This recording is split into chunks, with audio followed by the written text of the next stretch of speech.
కులగణన అంటూ ప్రభుత్వం. కులగణన అయితే అన్ని వివరాలెందుకని ప్రజలు. సర్వే ఫామ్లో నేరుగా 56 ప్రశ్నలు. సర్వే కోసం రూపొందించిన ఫార్మాట్ విషయంలో ప్రజల అభ్యంతరాలు.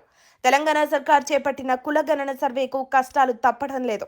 కులగణన పేరుతో తెలంగాణ ప్రభుత్వం కుటుంబ సభ్యులకు సంబంధించిన వివరాలు అడగడంపై పబ్లిక్ ఆగ్రహం వ్యక్తం చేస్తున్నారు. సర్వేపై ప్రజల్లో చాలా భిన్నమైన అనుమానాలు వ్యక్తమవుతున్నాయి. కులగణన అయితే కులం పేరు రాసుకొని పొండి, అంతేకాని సర్వే కోసం వచ్చి అడ్డమైన ప్రశ్నలు అడుగుతారా అంటూ మండిపడుతున్నారు. సర్వే కోసం రూపొందించిన ఫార్మాట్ విషయంలో పలు అభ్యంతరాలు తెలుపుతున్నారు తెలంగాణ ప్రజలు. తెలంగాణ ప్రభుత్వం రూపొందించిన సర్వే ఫామ్లో 56 ప్రశ్నలు ఉన్నాయి. సబ్ టైటిల్ గా లెక్కిస్తే ఉన్న ఆ ప్రశ్నలు 70కి పైగా అవుతున్నాయి. ముఖ్యంగా వారి ఆస్తులు, ఉద్యోగస్తులైతే వారి జీతాభత్యాలకు సంబంధించిన ప్రశ్నలు ఉండటంపై ప్రజలు మండిపడుతున్నారు. పూర్తిగా కాన్ఫిడెన్షియల్ గా ఉండే ఆస్తులను ఎలా బహిర్గతం చేస్తామంటూ పబ్లిక్ ఆగ్రహం వ్యక్తం చేస్తున్నారు. అసలు మీకు అన్ని వివరాలు ఎందుకు ఇవ్వాలంటూ ఎన్యూమరేటర్లను ప్రశ్నిస్తున్నారు పబ్లిక్. ఒకవైపు ఆస్తులు, జీతాభత్యాల వివరాలను పూర్తిగా చెప్తే ఏమవుతుందో అని భయం, మరోవైపు పూర్తి సమాచారం ఇస్తే ప్రభుత్వ సంక్షేమ పథకాలైన వృద్ధాప్య పెన్షన్లు, రేషన్ కార్డులకు అనర్హత వేటు వేస్తారేమోనని అనుమానం వ్యక్తం చేస్తున్నారు జనం. గతంలో చేసిన సమగ్ర కుటుంబ సర్వే వివరాలుండగా మళ్ళీ ఈ కొత్త సర్వే ఏంటని ప్రశ్నిస్తున్నారు. అందుకే కులగణన సర్వే విషయంలో తెలంగాణ ప్రజలు స్పందించడం లేదనే వార్తలు వినిపిస్తున్నాయి.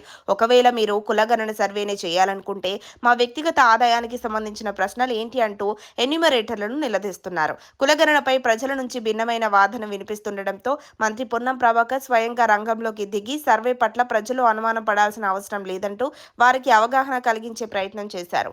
మంత్రి పొన్నం హుస్నాబాద్ పట్టణంలో ఎన్యూమరేటర్స్ తో కలిసి స్వయంగా కులగణన సర్వేలో పాల్గొని వివరాలు నమోదు చేశారు.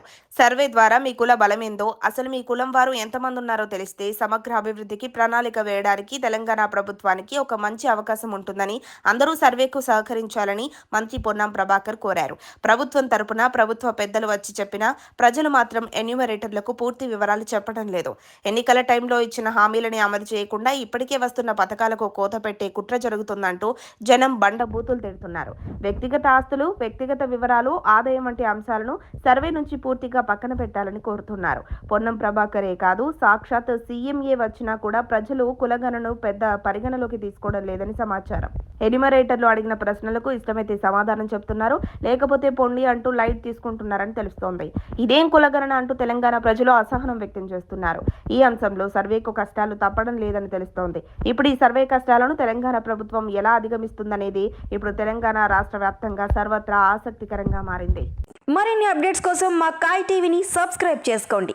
మా వీడియో కనుక మీకు నచ్చినట్లయితే లైక్ చేయండి, షేర్ చేయండి. మీ విలువైన అభిప్రాయాలను కామెంట్ బాక్స్లో తెలియజేయండి.